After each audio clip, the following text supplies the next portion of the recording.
He was known as the Tasmania Devil to some, or the Swashbuckler, and to many, the Baron of Mulholland, Errol Flynn. Errol Flynn was the most dashing and reckless actor to take Hollywood by storm in the 1940s, but Flynn's antics off-screen far overshadowed his brief but brilliant prime as the biggest box office star at Warner Brothers. The man was considered to be legendary. However, legends can sometimes turn out to be darker, with scandalous whispers of being a Nazi spy, having heroin trips, and throwing two-way mirror and sex parties in his Mulholland home. It was no wonder he was introduced with the promiscuous catchphrase, "In like Flynn." On today's episode, we will take a dive into Errol's early life, career, and death. And then we'll end it with the Paranormal Association. Are there Errol Flynn ghosts? We learned that Tracy Nelson, the daughter of former teen heartthrob and singer Rick Nelson, lived in one of Flynn's most notorious homes, the Mulholland Drive home. It was there where she claimed to have been haunted by the spirit of Errol Flynn and had witnessed the chain of events that may have led to her father's death. So you know the drill. Grab some salt, maybe some selenite, and maybe pour yourself a nice little martini and get comfortable, but not too comfortable, because we are going to be talking about the life and paranormal association of Errol Flynn, Hollywood's most handsome devil.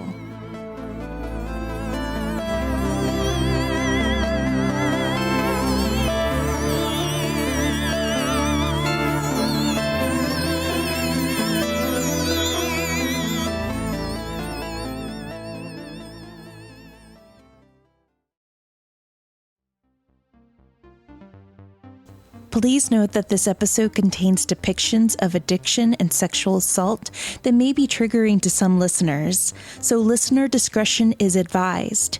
If you or someone you know has been a victim of sexual assault, please contact the National Sexual Assault Hotline at 1-800-656-HOPE. That's 1-800-656-4873 for confidential 24/7 support. Or visit their website, www.rainn.org. That's www.rainn.org. Now let's get Holly Weird. Hey guys. Oh, hello there. Ew, David. You, David. I know. I'm looking at your hardware on your fingers, milady. I have this like fantasy that I'm a ring person, but I'm really not, if I'm being super honest. But this feels like a light toe dip into the water. I love it on you. Yeah. You're giving me all sorts of vibes with your hair and your hardware. I know. So silly. Summer's here. What were we saying last episode is Miss Piggy Summer. Oh my God, it totally is. It really is. Yeah, I just need a caftan and a perm and we're ready. No, 100%. It's happening. Like if Liza Minnelli can always rock a caftan, then I'm sure that we could, right? I don't know if you watch this. We're like 14 seconds and I'm like, tangent. Hi, I'm Bryce Mitchell-Williams and I like tangents. No way. I know, shocker. CEO of tangents. I know. I don't know if you've been watching this new season of Legendary on HBO, if you watch that at all. It's like the ballroom competition show. No, I haven't. It's really good. Okay. Obviously, you know, ballroom is such a part of like queer history and like we owe so much to that community, and the pop culture pyramid is that like black trans women create culture and then like it travels up through like gay men and white women and then like the zeitgeist, but we really do owe them so much. And so this is such a cool show kind of celebrating the contributions of ballroom to pop culture in general, and then it's also a competition show, which you know I'm obsessed with. But the reason I'm bringing it up is because one of the episodes this season was like a theme was like pool summer party, and Deshaun Wesley, who is the like MC / host, he wore this like caftan and high-waisted like pants and no shirt, and I was like I'm going to black out both because I want to marry him and because I need this outfit. So I could it's see happening. you like on your phone making a memo. Yeah, I'll be like the fat white version of him. Going on Pinterest. Of course, he looks so handsome and beautiful, and I'm like, I also want that. Like, oh God. But yeah, it's good. I recommend it. Yeah. Sounds like a great show. I need to put that on my queue. I mean, that's the thing, is there's so much television where I just feel like I'm always being like, oh, you should watch this, or like someone's telling me, and I'm like, yeah, I'll get to it, and I never can. Like, there's just so much television to catch up on, quote unquote. So. Yeah. I'm trying to think of a segue now into this. Oh, there is none. Like, I'm so sorry. So much. But funny that you talk about television and shows. Someone recommended me this show that we're going to actually inject into this episode. Nice. And to which is why we decided to do this episode. We were inspired by our last episode of famous haunted music studios in LA. And one of those haunted studios was an old house that belonged to Errol Flynn that was bought by famed producer Rick Rubin, who was responsible for producing Beastie Boys, Lord, and so many more talented musicians. But I was watching this show called Past Lives, and you can find it on YouTube, right? Ooh. It is so juicy. It was like big before TMZ became really, really big, in my opinion. Yeah. So it's called Past Lives. You can find it on YouTube. There's 3 parts to the Errol Flynn episode where they invited all of Errol Flynn's, like most of like his directors, his friends, and even his girlfriends, his past girlfriends and mistresses. So yes, guys, you read it correctly on the title and of course heard it on the intro. We're going to be talking about Hollywood's original fuckboy. There's going to be a lot of sighing and eye rolling from me during this episode, so I apologize in advance. We're going to be talking about the Tasmania Devil himself, Hollywood's devil, Errol Flynn, and his wicked, wicked ways. Yes. He did come out with an autobiography many years ago called My Wicked, Wicked Ways. Yeah. And it was just, I wanted to throw the book against the wall because I'm like, come on, bro. Like, tell me you're a narcissist without telling me you're a narcissist in a way. I'm so fascinated, by narcissism in general because we live in like the capital city of narcissism. Let's just call a spade. Right. But then actual like clinical narcissism is so fascinating to me. It really is. Like the things that they do, and when you realize that like they treat people the way a drug addict treats their next hit, and that everyone is a source to them, a source for their ego, it really starts making sense. Like, oh wow, these like seemingly insane, erratic behaviors actually make quite a lot of sense when filtered through the lens of like narcissism. Right. I'm just going to recommend shows this whole podcast. No, go right ahead. There's a show on Hulu about Teal Swan, who is, oh my God, girl, is so good. Oh, we might go on a tangent on this. I know, I'm so sorry. Guys. Sorry, listeners. Yeah. You're here to have tea, right? Hello, this is our podcast. You feel free. There's a little button on your right side of your phone on the page. You can time jump. Yeah. They will, I promise. You're like, oh, never mind. But I do it's such a good show. Yeah. And, you know, obviously, I've seen her kind of bee-boop around on TikTok. My algorithm is quite... Sometimes it's all over the place. Yeah, but like I have seen some of her videos, and you know, anyone that's gotten help from her wisdom, I'm not trying to shit on that in any way, shape, or form. I appreciate that she is providing a service. However, it is fascinating. It's only 4 episodes, and it is just like a deep dive, yes, into her business and her platform and all of those things, but it is a very stark look at narcissism, and she is a grade A textbook narcissist. And you know, it's that thing we've talked about before, where unfortunately people who have been abused in their past can also become abusers, and that's a very scary cycle to be in for the people around them. And again, anyone that's gotten like positive reinforcement from her, like I love that. I'm not trying to shit on anyone's journey, but it's pretty intense the way she treats especially like her inner circle, quote unquote.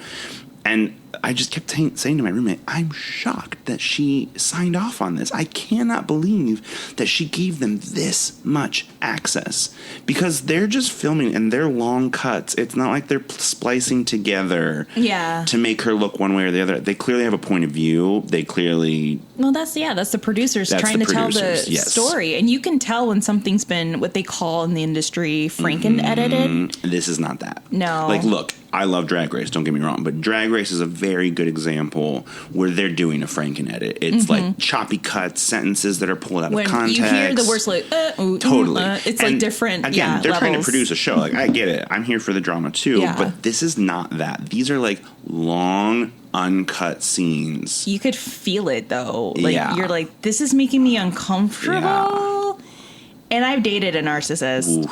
Oh, yeah. I could be very lucid right now. I dated a narcissist before meeting my husband. We were together for a year. Wow. And it got to the point where he was becoming not only verbally abusive, but then it turned almost physically abusive. Yeah. And, you know, there was a point where I really thought that it was my fault. Yes. And I really thought that I was the one that was crazy. And I was speaking to a friend of mine one day. She was like, Tammy, you're kind of dating a narcissist. Because by everything that you're telling me, it just is checking off all the boxes. Yeah. But they're so good at making it seem like it's your... Yes. We would break up. I would break up with him. And then like 2 weeks later, for some reason, I would wake up and I'm like, we're back in a relationship. Yeah, that's happened. And when we broke up, finally, he cheated on me, like full on cheated on me, and tried to blame the cheat on me. I was like, what? No, this is all on you. And then for 6 months, no joke, like he was still calling me to try to convince me that I was still the problem and the reason why he had to do all those things to me. And it got to the point where I like had to block his number. You have to. I almost had to change my number, but I was like very firm, like, no, I'm 504 ever. My area code is New Orleans, and this guy is not going to make me change this code at all. But it sucked. And for anyone that is going through that, like, trust me, you're not the crazy one. No. You're able to get out. And if you need help, there are people out there that can help you. Yes, truly. 100%, yeah. Yeah, I mean, light segue, but we kind of talked before this episode. Like, this episode, and I know there's a bit in the opening as well, but we're going to kind of be talking about, I mean, we already have been talking about maybe some lightly triggering subjects. And, you know, we try and be as open and honest, especially in topics like that. But, you know, it is important. Like, if anyone is in an abusive situation, there is help. There are ways out of it. There are resources that you can use. I was just saying to Tammy, you know, a lot of the shows that we've mentioned even, they've been posting just kind of disclaimers and talking about, like, if you are in a situation. I just know that the sexual harassment and assault hotline is one resource. Again, there are so many shelters and things like that. But if you are listening to this and you are hearing my dulcet tones, know that, like, we're here for you as much as two people in Los Angeles can be, and we want you to be safe first and foremost. Absolutely. And it is hard. It's really hard to get out. I've never...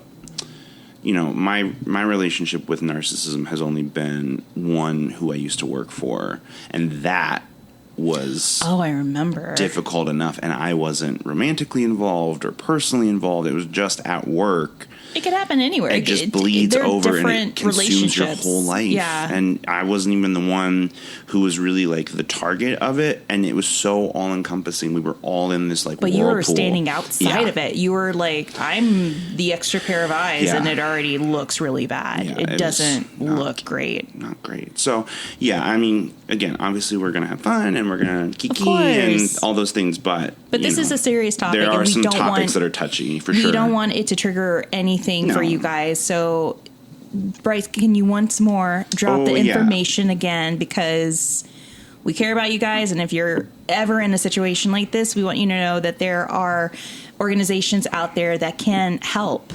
and are there to help 24/7. Yeah, I mean, just the one that I know of, like sort of off the top of my head, is the National Sexual Assault Hotline. You can go online and chat with someone online.rainn, RAINN.org, or call someone at 800-656-4673. And again, there are resources. I'm not trying to say that it's easy, but, it's sort of like that investment in your safety, and what a worthy investment. Yes. Oof. Ugh, I know. So, I know I said, ew, David. I think Yes. I want to call this episode, Ew, Errol. Ooh, Errol. Yeah, I know. What a guy. So before we go into this episode, I'm just going to list some of our sources. Vanity Fair's 2021 article, The Mad, the Bad, and Shameless Errol Flynn, Tasmania's Devil. EyeForTheScreen.com, Past Lives from 1997, Errol Flynn's biography, My Wicked, Wicked Ways, and High Times. So, as a little prologue, I'm just going to read this statement here. Love it. He often played a dashing hero on the screen, but in real life, Errol Flynn was the original Tassie Devil. British actor Stuart Granger said, he was a bit of a sadistic devil, was Errol, but it was always done with such charm and sense of mischief that he was always forgiven. Sounds like a narcissist. Just saying. All right, so in order to begin, we need to go all the way back. And we're going to go all the way back to 1909. Errol Flynn was born in Hobart, Tasmania on June 20th of 1909 to Theodore Thompson Flynn and Marielle Young. His father was a respected marine biologist and zoologist. Now, according to VanityFair.com, growing up in Tasmania, mainland Australia, and England, Errol Leslie Thompson Flynn decided quickly that the normal rules of human behavior did not apply to him. I roll. And I'm going to try to say this in Errol's voice. I've been in rebellion against God and government ever since I can remember, Flynn writes in his autobiography. His favored companions were the wild animals, tigers, kangaroos, possums, and yes, the Tasmanian devils. Sure. These animals were kept in his backyard by his beloved father, Theodore. Now, as a child, Flynn constantly butted heads with his mother, Marielle. My young, beautiful, impatient mother, with the itch to live perhaps too much like my own, says Flynn. She considered him a devil in boy's clothing, and according to Flynn, frequently beat him up. So there is a little bit of Hispanic, I want to say, in Marielle, because she went beyond the faja and chancla with Errol. So when Flynn was 7, get this, he was caught playing doctor with a neighborhood girl under the porch. Yikes.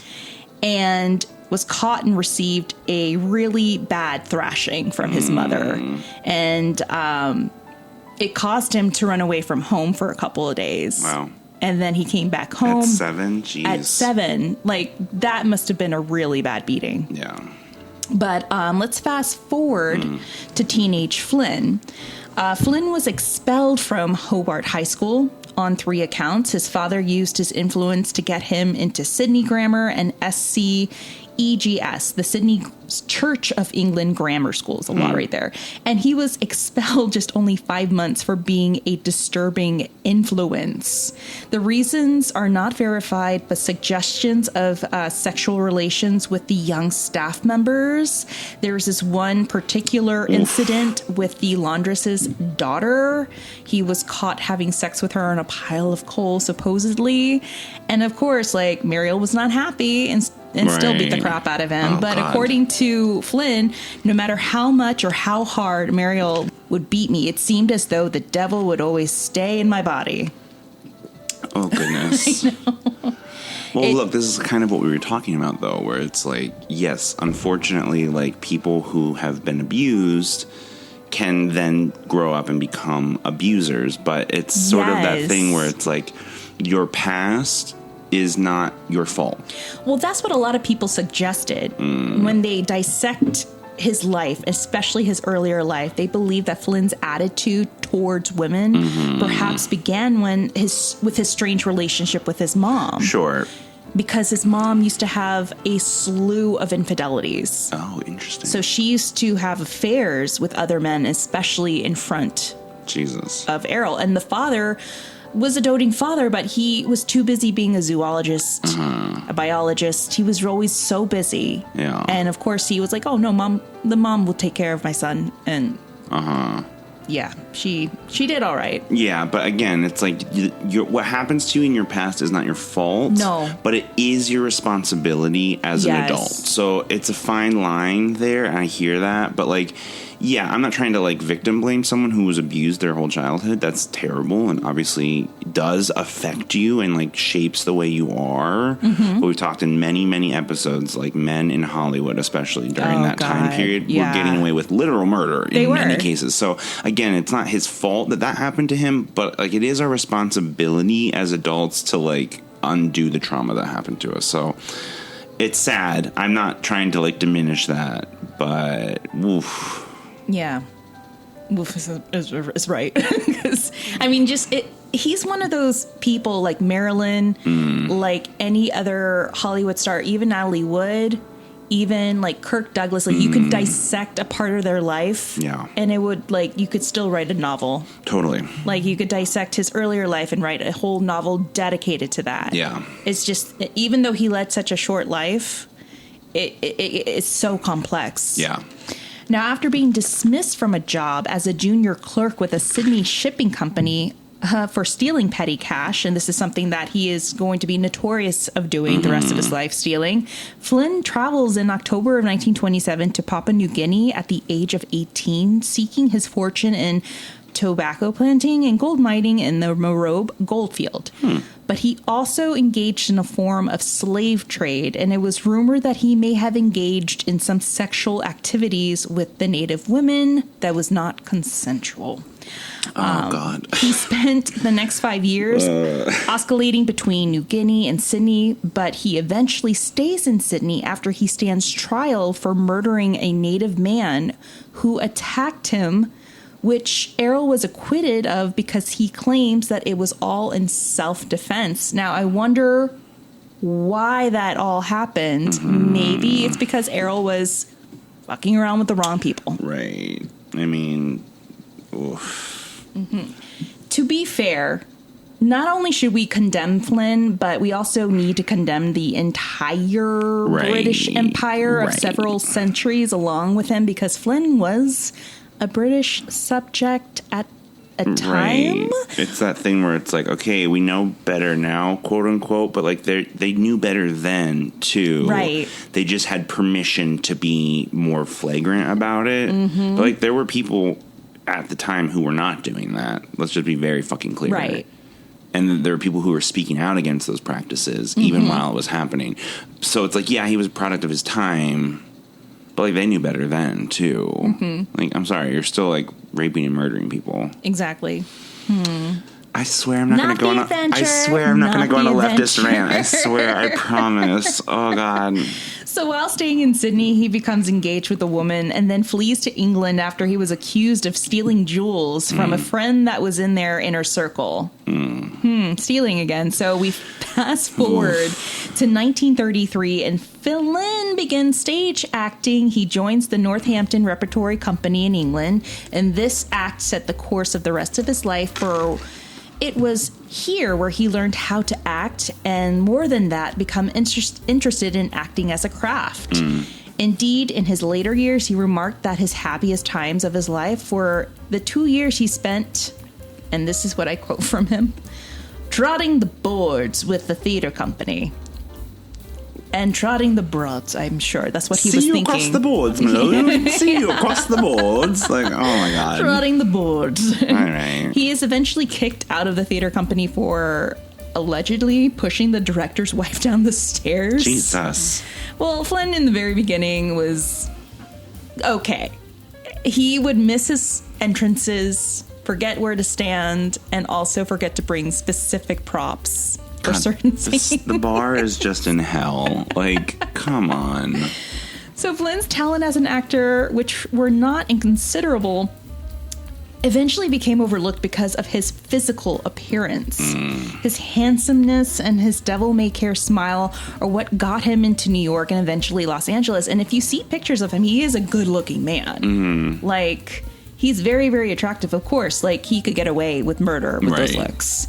Now, Flynn's Hollywood career started with a bang when Warner Brothers seeks him out and starts his career with the movie Captain Blood in 1935.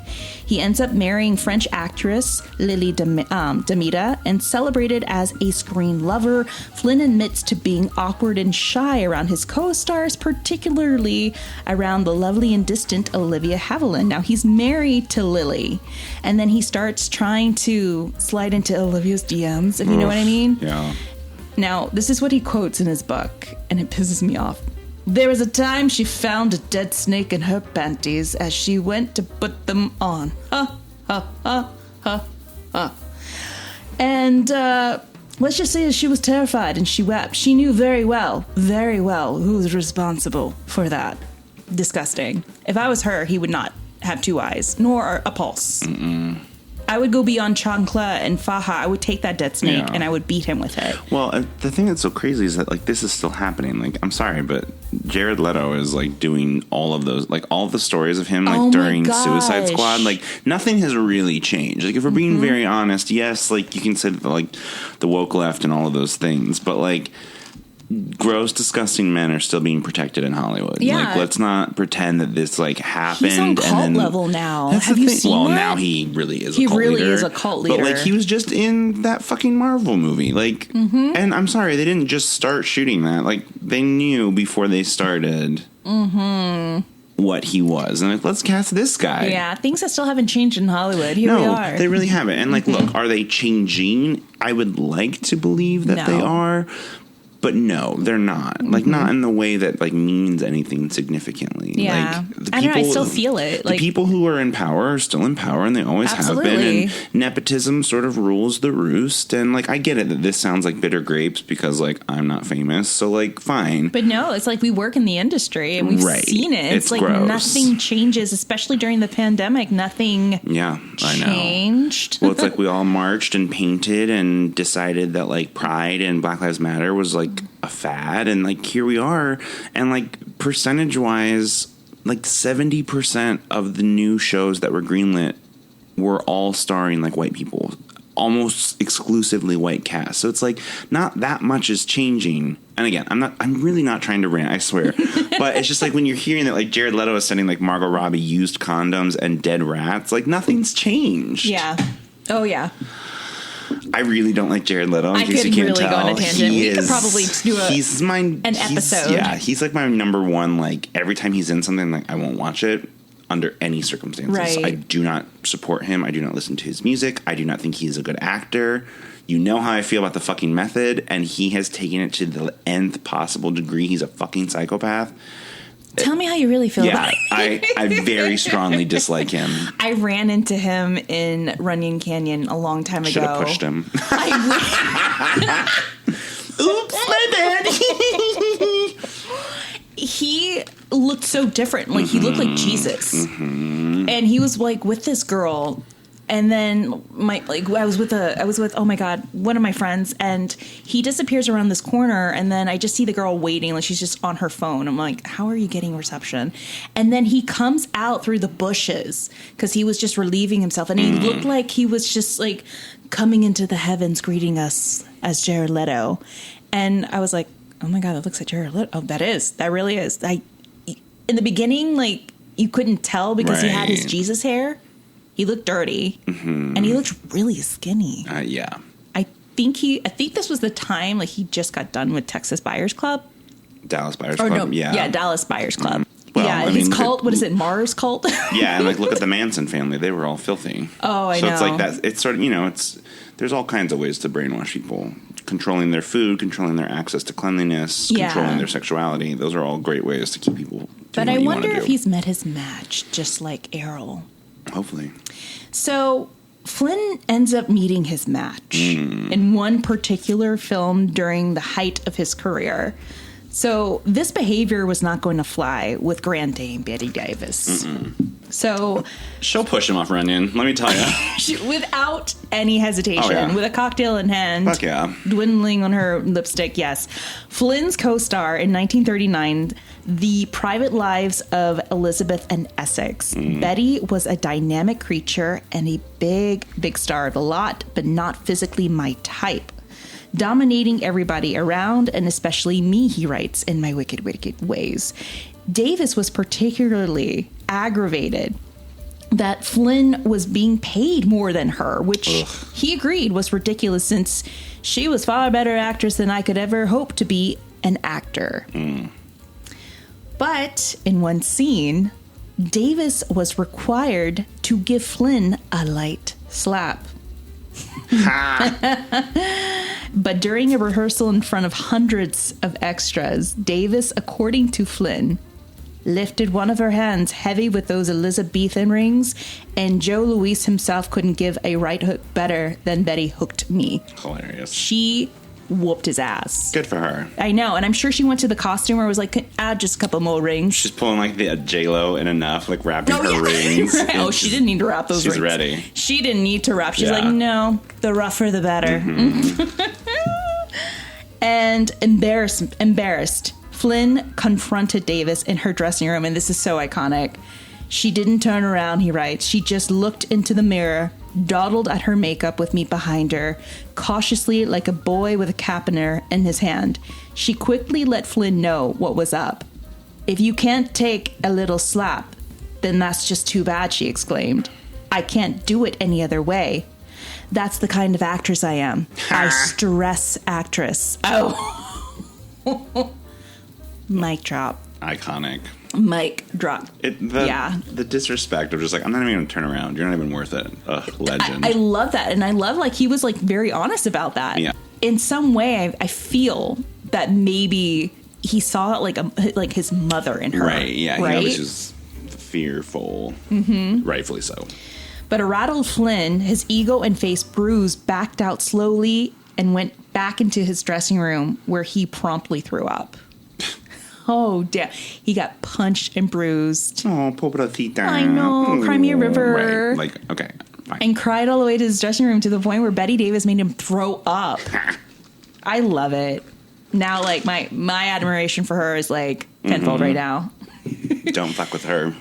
Flynn then decides that he wants more out of life and wants adventure and danger like his role model, Ernest Hemingway. Oh, God. Like, honestly, could you pick a worse role model? Like, what? It makes a lot of sense. Oh, my God. It makes $2 and a lot of sense. Like... It makes $2 and a lot of sense, Bryce. Come on. Don't get me wrong. Right? I'm not trying to say... He's a great writer. I love Ernest Hemingway, but what the fuck? All right. Ay, Dios mío. All Sure. right. So he wants to be a war correspondent. He ends up trying to live the dream out in the Spanish Civil War. But get this, he just becomes gonna lay on the ground for a minute. Like, what the fuck? He becomes friends with Hermann Urban, an Austrian doctor who not only was half Jewish, but worked for the Nazis as a spy. There were rumors that ERROL was also a Nazi spy, but there was no evidence backing his claim. So that is kind of up in the air. Jack Warner reels Flynn in because he's like, ERROL, this is really adorable, but you need to come back to the U.S. because we're on contract and you need to start making some paper for us. So he goes back to the U.S. to finish more pictures, but Flynn's health was already on a steady decline. You see, not only did he have a thirst for women, adventure, and more, but he had an insane thirst for alcohol. And this made his body worse because he already had an enlarged heart, and this led to his collapse on set a lot, which was something that the studios kept hush-hush. So they were just painting it like, oh no, he's just a little burnt out. But really, like, his drinking and his other internal health problems were already on a decline. Right. So he later tries to be a part of the war efforts of World War II by signing up to fight because that was something, too, that a lot of actors were doing at the time. Clint Eastwood, Kirk Douglas, and Henry Fonda, just to name a few. But Flynn is rejected because of his health. He endures severe FOMO to the point where he writes to the president of the U.S. and begs him to give him a go at World War II. but the request is rejected. So if he couldn't join them, he would just portray them on the screen. He would portray his war efforts on the screen by playing in 2 patriotic war movies, Edge of Darkness in 1943 and Raoul Walsh's Objective Burma in 1945. But the 40s was not a decade for him. Right.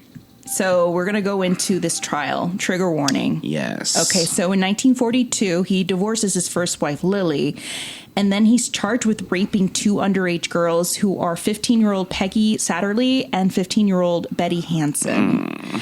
They claimed that Flynn had seduced them. One incident supposedly happened on his yacht and the other one at a Hollywood party, which I'm not surprised. Right. I mean, this is the era of, like, Fatty Arbuckle. And, you know what I mean? Those Hollywood parties back then. And, again, I'm not saying that it was, like, better now. No. Like, this shit still happens, unfortunately. Like, you look at the Coreys, you look at all of the Harvey Weinstein issues. So, obviously, nothing's changed, but goddamn was it, like, rampant then. Oh, yeah. It was worse. A lot worse back then. The arrest made world news headlines. This was bigger than the World War II coverage at the point. So it was Errol Flynn's rape case and then World War II. Jesus. There was concrete evidence to support the girls' claims.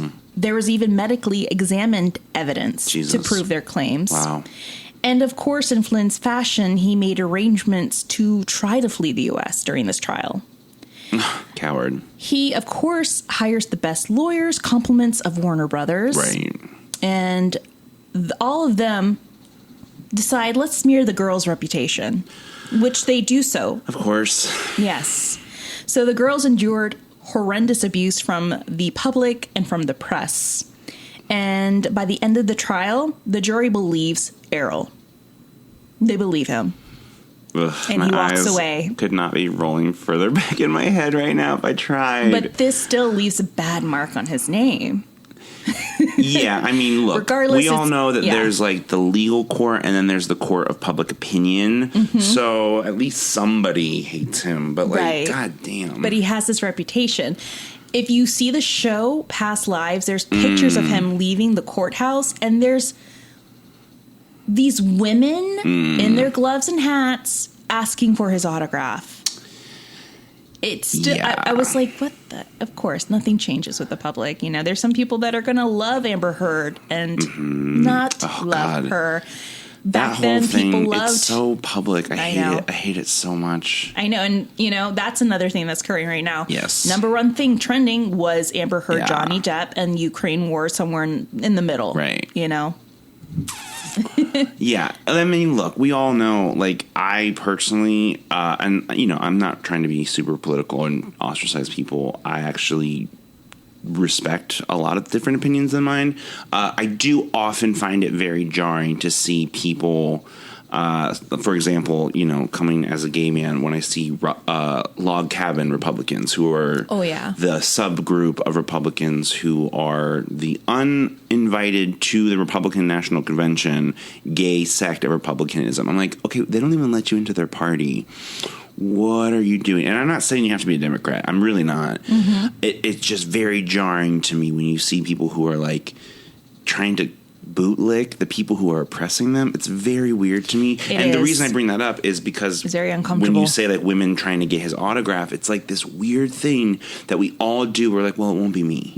I won't be a victim to this thing. Well, he didn't do it to me, so it's okay. It's very jarring. And and it gets worse. He marries 18-year-old Nora Eddington, who worked at the courthouse while this trial was going on. But I don't know if you watched any of the Escaping R. Kelly documentary. Oh, my God, That was very common. A lot of his victims met him at his trials because they were fans and they were there every day and they're beautiful and he saw them on his way out and they're sort of allured and they're 15 and they're like, oh my God, he's talking to me. And there's still some R. Kelly stans. There are people that still stand with him despite the fact that there are all these victims that came forward. But again, we just think it won't happen to me. To me, right, until it happens to them. Happens. And I think something did happen to one of those stans. Oh, right. There was actually 2 young women who met him at his initial trial and then became victims of his abuse, unfortunately. Well, that's what happened to Nora right here. Excuse me. Oh, yeah. Nora, no. Yeah, so Nora is 18, surprisingly 18, not a young girl. But, girl, you know how it is. Yeah. Yeah, 18 is technically legal. I was so fucking stupid when But I was 18. I should not have been allowed to do anything when I was 18. Right? Like, even 21. Like, I was a fucking idiot. Like, no. So he marries Nora, and then he marries himself into a world of drugs and becomes addicted to morphine and opium. Oh, God. On top of his alcoholism, he would have these drug benders where he would lash out at Nora, which resulted in abuse and eventually led to their divorce. Laura, you should have known better. That's sad. They had a couple, I think they had a couple of kids together, but how crazy do you have to be to lash out at someone when you're under a sedative, though? Isn't a morphine like and opium like sedatives? I don't know, Wouldn't though. you be it too is. relaxed? But maybe if you, like, mix it with, like, maybe if you're mixing or, I don't know. I don't know enough about it to know. I don't know. I mean, technically, alcohol is a sedative, but we all know that there are people who are, like, insane when they drink. True. So That's true. I don't know enough about it, honestly. But it seems like this guy does a lot of unusual things. So we're going to jump into this story real quickly because I'm sure people are like, what about the John Barrymore corpse I know. story? So this happened too in the 40s. The story of John Barrymore's corpse, the grandfather of Drew Barrymore, who passed away in 1942, was really good friends with Errol. So as the story goes, actor Errol Flynn, comedian W.C. Fields, and poet Sadakichi Hartman, who were all friends with John Barrymore, temporarily took his dead body and propped it up at a poker table. People were like in between whether or not the story was true or if it was made up. Well, in 2021, Drew Barrymore confirmed that this actually happened in an interview with Daily News.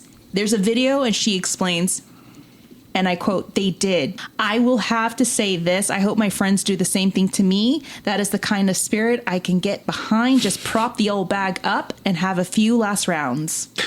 Sure. All right. Her granddad passed away due to cirrhosis of the liver and kidney failure, complicated by pneumonia, but he also, too, was another alcoholic. I mean, they all were, realistically. Yeah. And which made his body very vulnerable to the pneumonia. Right. So you know who he kind of reminds me of in a way, Errol? Have you ever seen the movie like Atonement with Keira Knightley and Benedict Cumberbatch? Yes. And our favorite James McAvoy?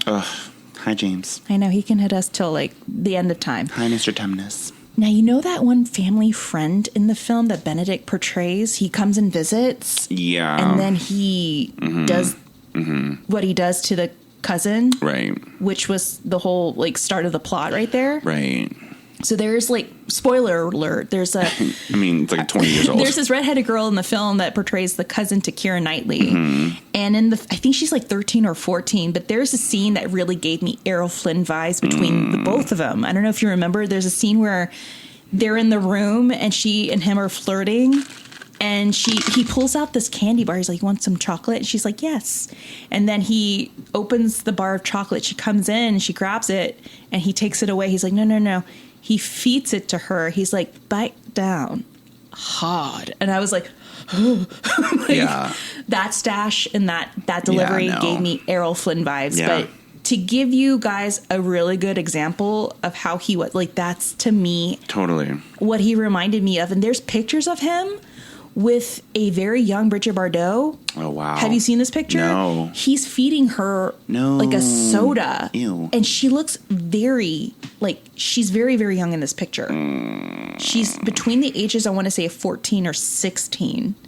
And it's just his like demeanor. It looks so pedo. It just looks so disgusting. Ew. I'm going to have to find that, but it just very uncomfortable. So in 1950, he marries Patrice Waymore and they have a child together. So by this time, he already has fathered 4 kids from his past marriages and this one. And by the early 1950s, Flynn was so broke, which according to the Star was everybody's fault but his. Really? Oh, wow. So original. What an original take. You ready for his comment? Girl. And I quote, "I felt used by the studio, used to make money, used by the press for fun, used by society as a piece of chalk to provide the world with a dab of color. Shut the fuck up. Yeah, like, look, again, see, this is the nuance of it, though, is that, yes, were studios taking advantages of actors at the time? Yes, obviously, we're not trying to be like, the studios were right. But, like, okay.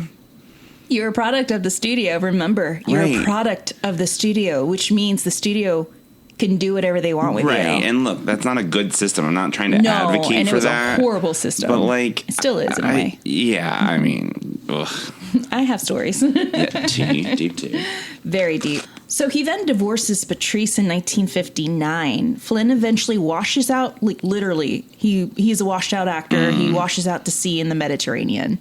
Then he returns to film and begins to play characters that are finally himself. A bloated, washed-up actor. A bloated, drunk actor. Now, during the filming of a movie, Flynn collapses on set and is rushed to hospital. The doctor tells him that he really needs to stop drinking because if he doesn't, then the next time he collapses, he's not going to be able to get up. Jesus. So Warner Brothers is like, so you're saying he's still alive right now? Right. Like he could finish his film? Yes. So you're saying that we could put him on set? I don't think that. No. Can he be on set? Right. Yes, but he cannot touch liquor. Okay, just as long as he can be on set. What's the first thing he does when he... Of course. He gets on set, he requests a tumbler filled with vodka. It's the first thing he consumes when he goes on set. In the show Past Lives, I think it's the director of the film, he's like, the first thing he asked for was vodka. Jesus. After he just collapsed and was told you shouldn't be touching alcohol. But addicts, you know. He eventually continues to drink, and then he gets engaged again. And this time to a 15-year-old dancer and actress. Now, some sources say that she was 15. Other sources say that she was 17. But regardless, like, he's almost 50 and still dating young and it's young a power dynamic at the end of the day. Even if she was 25, like, he's famous and it's a power dynamic issue. Yes. So he meets dancer and actress Beverly Adlin. Beverly, why? Saw her from afar and requested the costumer to set it up. In an interview, you could see this in the show Past Lives, and this is something so disturbing, so sorry, so trigger warning. Beverly is interviewed, and she states in the show that her first sexual experience with Errol was her being raped by 48-year-old Flynn, but she kept this all to herself. They were in talks of getting engaged and talks of getting married, but that never happens because in October of 1959, Flynn passes away due to a heart attack at the age of 50. He was in Vancouver staying at a house of Dr. Grant Gold. He goes upstairs to lie down in one of the bedrooms and never woke up. He was found by his girlfriend, Beverly, who later went to check on him and noticed that he was not breathing. So according to LA Coroner's report, that the cause of death having been a heart attack, but during the final moments of examination, trigger warning, this is very graphic, Dr. McDonald and Dr. Harmon discovered something else, several large VD warts on the head of Flynn's privates. Jesus. He also had the internal organs of an 80-year-old man. Jesus. And they were so shocked that he actually made it to 50. Yeah. So that is the life and the tragic death of Errol Flynn. Right. I mean, whatever. I don't wish anyone dead. Fine, whatever. I quote from you, I don't mean to speak ill of the dead, right. But... Well, and that's the thing is, ironically, I'm sure we can chit-chat about this, but he is then involved in like a posthumous lawsuit because there's all these things that come out after his death. Oh. And, like, you know, some of these things... So people were trying to sue his estate? No, it's actually the opposite. The estate, I believe, was trying to sort of, like, combat libel type contentions. And the court ruled in, like, a lightly groundbreaking case that you actually can't libel someone who's dead. So it's sort of like they kind of threw the case out. That case was more in regards to like his alleged Nazi ties. Yeah. But the court essentially ruled that like, well, he's not alive. It's not libel. It just doesn't have any like legal precedence. So he's kind of involved in this like weird posthumous, like lightly groundbreaking thing where now the precedent is set. It's like, well, he's dead. It's not libel. Right. So, what a guy. I mean, he was indeed a degenerate, a libertine, most completely immoral man who lived his entire life teetering on the edge of completely beyond both rules of civilized behavior and occasionally of civilization itself. Totally. Let's make him a star. Yes. Now, God, I need a break. Bryce, are you ready to take a break? Yeah, always. All right, let's take a shot. And you know what kind of shot we're going to take? Not a tumbler full of vodka. No. Correct. You are correct. Not that. Something better. We don't need that poison. Only when it serves us when we are having a bad day. Yeah. But we've been having trouble trying to stay focused, right? Mm-hmm. So let us introduce you guys to a little elixir that helps us stay focused, increases energy, and maintains stress levels. That goes by the name of Magic Mind. I love a Magic Mind. This month has been very insane for the both of us. Girl, there's a lot of plates spinning. There's a lot of plates spinning, and there's a lot of boxes that still need to be packed. We're still surrounded by my boxes. I'm trying to stay focused, trying to design costumes for a show in the fall, moving from one place to another, and writing, content for our episodes. Right. And it gets very overwhelming. Totally. And there's times where I just really can't stay focused. And I feel like Magic Mind, this little elixir, really has done a lot of good by keeping me stay focused, by preventing me from being like a procrastinator in a sense. And not to be too personal, but here we are.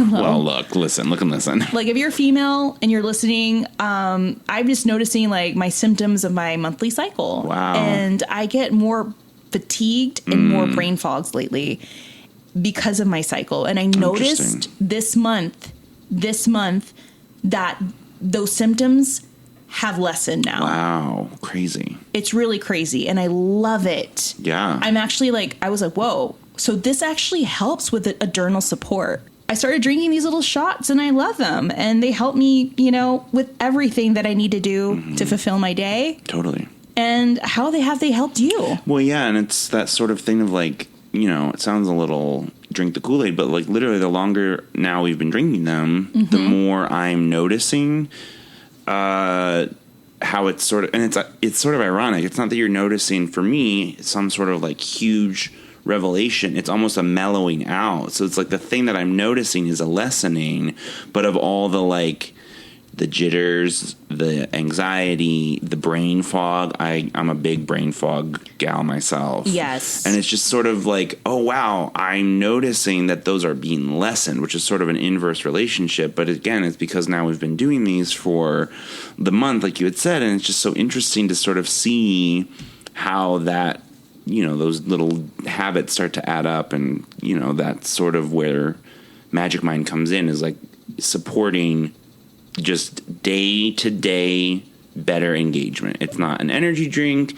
You're not going to be getting the jitters. And like, look, you know me. I love my coffee. I'm not going to... No company will get me to stop drinking coffee. Look, we are drinking the Bucks here. Yeah. But I had my Magic Mind this morning. Right. It's sort of a different... Good. It's sort of a different player on the board of like, I'm still going to be drinking coffee, but this is sort of making me sharper throughout the day, more focused throughout the day, less stressed throughout the day. I'm still going to drink coffee. Addiction is addiction, but this is kind of its own separate thing. You're not a quitter. Yeah, exactly. So it's been so interesting to see that as we've kind of been experimenting this month with Magic Mind and just seeing that change. Right. And let's go over some of their magical ingredients. Let's do it. Very simple ingredients. Let's start off with matcha, which helps you stay focused, has naturally occurring L-theanine to help keep you going and keep you focused, of course. Adaptogens like ashwagandha and turmeric, nootropics like lion's mane mushrooms that help with blood flow and cognition. And of course, you taste this little sweetness in there, and it's honey. Yeah. So it's naturally sweetened with honey. There are times where I even mix it with a little almond milk and make a little iced matcha latte. Well, and here's the thing is like you can take all of these these individual ingredients, like they're all available. Right. But I am already taking like kind of a lot of pills. Like the older I get, I feel like I'm just turning into my grandmother. Like I've got my little daily pill thing, and I'm taking like so many, like me too, all these supplements, and like, you know, we're all just trying to live like the healthiest possible version of our lives. So the fact that this one delicious little drink in the morning, it's one shot, and you're getting all of these things that is saving multiple bottles of pills. Because again, they're not hidden mystery ingredients that you can't pronounce. It's all things that you can get if you want to take them individually. But like, why do that when it's already mixed for you? Like, you know me, simple. I'm so lazy, especially when it comes to my own health. I'm like, it's fine. But this is like so convenient. It plugs right into your already kind of established healthy habits, and it's wrapped up in one very simple, like, little bottle. Yeah, it's like you're not even doing anything different.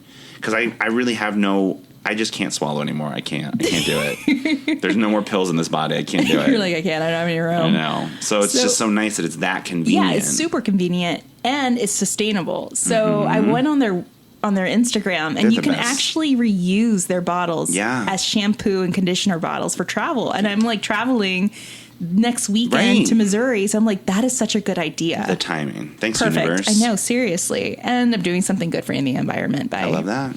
Reduce, reuse, recycle. Yes. Now, if you're like us, I totally recommend that you go check them out at magicmind.co. That's magicmind.co/Hollyweird.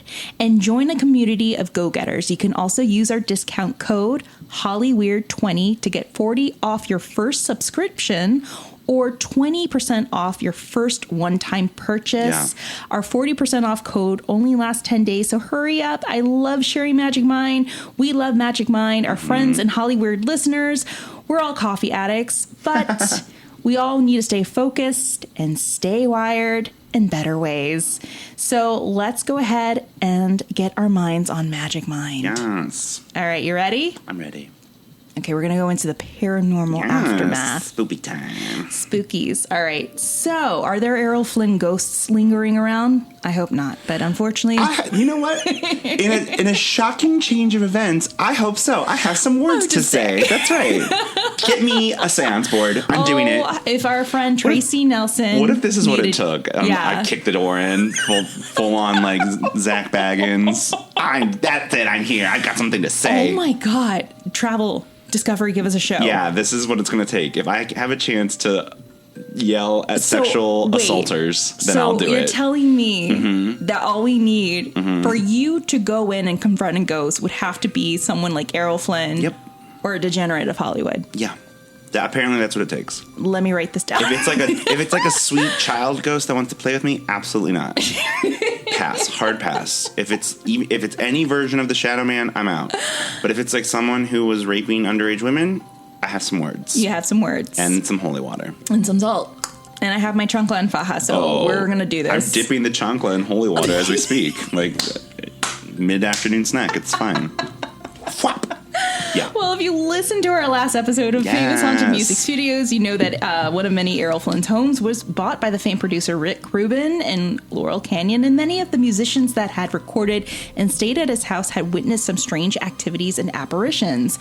But it turns out another famous musician lived in another home owned and built by Errol himself, former teen sensation heartthrob singer Rick Nelson. Oh my God. Oh, yes. So Flynn had this home built in 1941 off of 7740 Mulholland Road. Oh, yeah. And it was a ranch-styled home, fancy with some interesting rooms, the sex rooms, and secret passages that we will get into very soon. This home, back in the 40s, was the go-to bachelor pad. Like, if you were a stunt double, if you were an actor, if you were a part of that dirtiness of Hollywood, you went to these dirty parties at Errol Flynn's house. Ugh. And it was always a place where certain people were allowed to do certain things in certain rooms that we'll get into. So this is the haunting of Rick Nelson and Tracy Nelson. Wow. So Tracy Nelson and her father, Rick Nelson, moved into Errol Flynn's former home, I'm assuming probably in the 70s. So Tracy went on the show Celebrity Ghost Stories, and you could find this on season 2, I believe. I think it's season 2, episode 3, and told her stories of her encounters of what she believed was the ghost of Errol Flynn. Oof. Now, when they first moved into the house, she said it was an unsettling and busy house. She never felt at peace there, and she felt like there was no center to the home or any heart. Her room was the former room of Flynn's 15-year-old mistress. Ugh. And had a double mirror on the ceiling. Gross. So it turns out that Flynn would make bets with some of his friends that he could get his mistress in bed with him, and they would watch him from the ceiling. So a lot of this would occur during his get-togethers and parties. Gross. They would go into these rooms and create a show for these people that were watching from another room, which was disgusting. Tracy would try to have friends over at the house and have slumber parties, but her friends didn't like being in the house, let alone getting undressed in the house, because they always felt as though someone was watching them. So she stopped having friends over. They just didn't feel comfortable in that house. One night, Tracy had a dream, and she said she was walking down the stairs and saw Flynn turn the corner. He was dressed in a tuxedo and raised a martini glass to her and said, "Happy New Year," and then walked away. Jesus. Another night, she woke up and she couldn't breathe. She also said she heard a man's roaring laughter. She ran downstairs and collapsed. She could breathe now. Her father asked her if she was okay, and she responded, "Tell that man to stop laughing." Oof. Her father had no clue who she was talking about. The next night, she came home and she was by herself. She went into her room, and 10 minutes later, she heard her father's guitars and gold records being smashed in chaos downstairs. She hid in her closet and thought that they were being robbed. An hour after the noise stopped, she went downstairs to discover nothing had been touched. Whoa. She heard the same laughter she heard the night before, a man laughing. Rick Nelson's demeanor and behavior also changed after moving in. He would have these massive fits of rage and would lash out in his home study, according to Tracy. This was brought on by his excessive use of cocaine and alcohol, to which Tracy... Sure. Yeah, to which Tracy felt like her father was being enabled more to use by the spirit of Errol Flynn. Interesting. But in divorce papers by her mom, I mean, she mentions that Rick was using cocaine. At this point, her father never wanted to leave the house and became obsessed with an old plane that had previously belonged to an actor. And this was odd because Nelson hated to fly. He would sit at his desk and paint models of it all day. He finally bought an actual plane, and he will eventually die in a plane crash on New Year's Eve. Jesus. In 1985. You can just not get me in one of those like Cessnas or any of those like little seaplanes. Yeah. Like, oh, they're just so scary to me. So yes, Rick Nelson passes away in Texas in 1985 in a plane crash that was carrying 7 people, including Rick and his fiancée. Now, Nelson's former wife said in a report that he was constantly taking cocaine, quaaludes, and many other drugs. Federal investigators of the crash believe that the crash may have resulted from a cabin fire ignited by freebasing cocaine. You guys... Please stop freebasing cocaine in your private jets. Like, goddamn. We went over this. Yes. What the Note to fuck? self, do not freebase cocaine. Oh, my God. However, Tracy believed that it was the spirit of Errol Flynn that may have been the cause of her father's decline and eventually his death. She was also very stunned because of what Errol Flynn said to her in her dream, "Happy New Year." Soon after this whole accident, the death of her father, the house was abandoned and then eventually mysteriously burnt down. She wanted nothing to do with that house. Wow. She left it, after the death. And she was like, no, that house needed to go away. And it just burnt down mysteriously. From freebasing cocaine, obviously. Errol freebasing cocaine in the afterlife. I don't think Errol's ghost or whatever was there was the cause of Rick's death. I believe in some possibly sick, twisted way. Okay, let's just say there was the spirit of Errol Flynn there. And because of this, just how horrible he was as a human, he was horrible in this afterlife that I felt like he was taunting her in her dreams. Like, you're going to lose your father. Happy New Year. Yeah, bye. that's very intense, that he would have some kind of like precognition. Yeah. And it has been said that, you know, people have been visited in dreams by the dead and have been warned about something coming in the future. I could understand her thinking that, though. Like, if someone who has an addictive personality is being influenced by a spirit who in their life was a very addictive personality, I could see how that could exacerbate an already existing condition, maybe. You know, obviously when we're grieving, we also are like looking for something to grab onto. Exactly. So, you know, there's probably a mix, a little bit of column A, a little bit of column B, but I could definitely see why she would think that. Yeah. Where it's like, okay, yeah, did her dad go from like a teetotaler to like an addict overnight because of a ghost? Yeah, probably not. I don't know the situation, so I can't say, obviously. But could someone who already has an addictive personality be influenced to go further than maybe they would have on their own? Maybe. I mean, I could see that. He was a teen heartthrob, and we've seen that story totally play out in Hollywood. Totally. I mean, look at the Coreys. Oh, the Coreys, they make me so sad. Yes. I mean, we even brought up, like, look at Demi Lovato. Like, I know. And some other kids, too, that were part of that Disney. It's all, I mean, Miley and all they all Selena. fall into some sort of addiction. Totally. Because of the stress and the pressures of Hollywood and those executives. So I'm sure that's what, you know, Rick was going through. Yeah. And I mean, people would even state, no, he had these addictions even before then. So, and this was the 70s. Right. Linking into the 80s. So, jeez. Yeah, this was a problem that was going throughout the U.S. And L.A. especially. Like, Coke in the 80s to L.A. is like oxygen. Like, yeah, we had all that smog. It was Coke dust. Like, what do you want? Right. Other tidbits, too, I found out with Errol's children. So, you know, he had 4 children, right? So this is something of a true crime mystery. It's really sad. So he had a son by the name of Sean Flynn from his first wife, to Lily. And if you see pictures of Sean, gorgeous, spitting image of Errol. So in the 60s, Sean does pursue acting and he gets bored of it. He's like, no, I'm going to be a photojournalist. Oh, wow. So he goes into the field and does photojournalism of all these wars. He goes to Israel. He eventually goes to Vietnam and Cambodia. Wow. So he goes to Cambodia in 1970 and he travels with this other photojournalist from, I think it's CBS or CNN, Dana something. It'd have to be CBS because CNN wasn't there. So CBS. Yeah, it'd have to be. And well, he was with this other photojournalist, this other woman, and they were both on motorcycles. They were supposed to go in limos to this other destination, and they were at a stop point in this highway, and people have witnessed that they were stopped by the Viet Cong. Oh, no. And that was the last time that they were ever seen.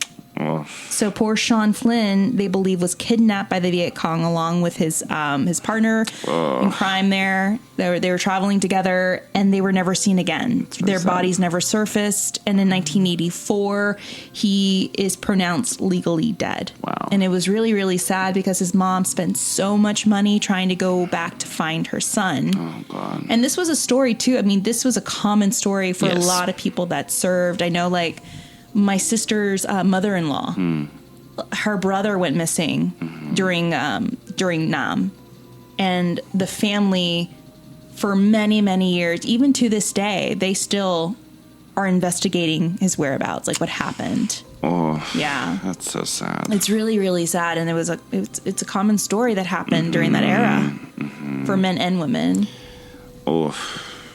Yeah, I read that, and just right now I was like, oh, damn. Because I was like, what happened to the children? I know that I think 1 or 2 are still living. Yeah, but Sean definitely passed at a very young age. That's very sad. So that is the Paranormal Association and the mysterious disappearance of Sean Flynn and Errol Flynn and the haunting of Tracy and Rick Nelson. Yeah, crazy. Always a trail of chaos with this man, I swear. Well, right. And Hollywood is like the biggest little town. I know. Everyone's connected somehow. This was a slice of like just an example of how dark Hollywood totally was Jesus. And how toxic it is. Yeah. Well, guys, that is the end of our episode. A light episode, yes. Just light. I know. Light. I know it's a bit heavy, but let us know what you think. And also, let us know if you can drop a couple of lines on our Apple Podcast. Oh, yes. If you haven't done so, please go on our Apple Podcast, rate and review. Write a really nice review, please. We are independent podcasters. Right. And it helps us become a little more visible. Mm-hmm. And if you love Hollywood Paranormal, we hope that you travel over to our website, hollywoodparanormal.com. And you can learn a little bit about myself and Bryce and get caught up to some past episodes and seasons. You can also browse through our store, go through our merch. We have a link there for all of that and a link for our Patreon. Yes. So if you head on over to www.patreon.com/Hollywood Paranormal or go through our website for $1 or more, you can subscribe to our Saturday Night Ghost Club. It's a secret podcast where we upload stories. I've been collecting a lot more, so I'll be releasing some new episodes very, very soon. It's kind of hard being busy trying to collect these episodes. Right, yeah, like you don't have a ton of free time. Yeah, but there's stories out there. She busy. Yeah. I went on a trip to Big Bear and I met this girl that I was staying in a cabin with. Aww. And she shared with me the story about her playing with a Ouija board. Oh my God. So I'm going to upload that to Saturday Everyone has a story. Everyone has one. So that's what Saturday Night Ghost Stories is all about, or Saturday Night Ghost Club is all about. We just collect real ghost stories from real people on the street. Crazy. Mm-hmm. And also, you'll be gifted in merch. You'll be gifted in a keychain, stickers, magnets, pins, and a coaster to rest your iced coffee or your magic mind on. Yes. And of course, if you want to stalk us a little more, you can go on our Instagram and Facebook and TikTok at Hollywood Paranormal or our Twitter at HWP Podcast. Mm-hmm. If you have a ghost story that you're dying to share with us, no pun intended, you can send it our way to hollyweirdparanormal@gmail.com. That's hollyweirdparanormal@gmail.com.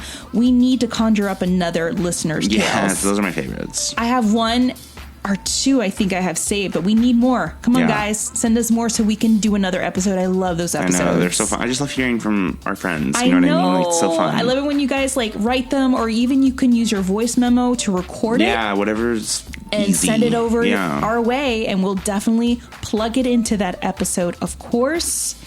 And be sure to go check out our friends over at Homespun Haints. You can't get enough of Hollywood Paranormal. They just uploaded our episode. Yeah, it was so good. I love them. Yes, they uploaded too. So we have a bonus episode. If you want to hear one of my crazy New Orleans ghost stories, it's called Booty Call. I love it. How a ghost caused Tammy to get a call late one night, and she thought it was a booty call. Look, whatever it takes. Yeah. And then you can listen to another one that we were both part of, too. Mm-hmm. It was about our theater, or haunted theater experiences. Yes. Hollywood, haunted Hollywood, and, of course, why theaters are haunted. We go into it. It's really fun. They're a really great podcast. Follow Homespun Haints. They also interviewed our friend, Enika Edenfield. I know. I love it. It's such a fun little community. It is. I love everyone knows each other. Everyone knows each other, and there's room for everyone. Yes, deeply. So, guys, we'll be back in a couple of weeks. I'm taking a trip to Missouri. Oh, my goodness. I'll be staying at a haunted B&B. So get this. Girl, I got a call from the people to confirm my reservation from the B&B, and I knew there was something. There had to be a story there. It's a museum and inn, and where it's located, it's near a graveyard. Right. And the guy tells me, "Oh yeah, we're just calling to to confirm your reservation." I'm like, "Yeah, so you guys have a lot of antiques in there?" They're like, "Yes, it's a museum by the day, and then it's a B&B at night." And so I asked him, I'm just going to come out with this. Is it haunted? Let's rip the Band-Aid out. And he's like, a couple months ago, we had a paranormal team do a lockdown in here, and they found quite a few things. Whoa. Yeah. So he's like, yeah, there's 2 entities here. By the way, you're sitting in the Elizabeth room. Bye. Oh, my God. So I'm like, great. I mean, I will, in fairness, I will put up with a lot to get breakfast. So I know. Yeah, I can be convinced. Yeah. like, is it chicken and waffles? Then I might stay. Yeah. Okay. Ooh, chicken and waffles. Girl. I don't know. In Missouri, do they do that? I don't know. I mean, it's pretty Midwesty, I guess. But I think if chicken and waffles is like a more Southern thing, Missouri is kind of one of those weird, like, is it Midwest? Is it Southern? Kind of depends on where you are. Is it a place like they toast bread and just fry a pickle and that's it? I mean, I wouldn't mind that at all. Yeah. And I'll be also doing an investigation at the Belvoir Winery. Ooh. Yes. It's supposed to be haunted. It was owned by the Oddfellows at one point. God. And on top of that, I'll be going to the Sally House. Oh, God. Yes. Okay. Ew, David. Yeah. Oh my God. That'll be a full trip. That'll be fun. I'll be recording a couple of things for some Chasing Ghosts episodes that we can plug in, and it'll be really fun, guys. Cool. Oh my God. I can't wait to collect a lot of content, take a lot of pictures, and see if I could collect any ghosts. Yeah. Oh my God. I can't wait to hear. Yes, Missouri. Like, what do you do in Missouri? I've really only been to St. Louis. Oh, you know what I mean? Yeah. Like, I don't know that I've been that many other places. So I've done all the, like, I've done the Arch and, you know, kind of done the, like, touristy, St. Louis-y kind of things. Yeah. The Louis-y things. Yeah. But yeah, I don't know. All right, guys, we hope that you have a wonderful day, Yes. that you have a wonderful month or year whenever you're listening to this podcast. We just hope that you are doing well, that you're staying healthy, and most of all, that you're staying Holly weird. Stay sane, friends. Yeah. Stay weird. Stay Holly weird. Bryce, do you have anything else you want to say? Bye. Bye. God, don't be in like Flynn. Yeah, God, no. God, no. What a guy.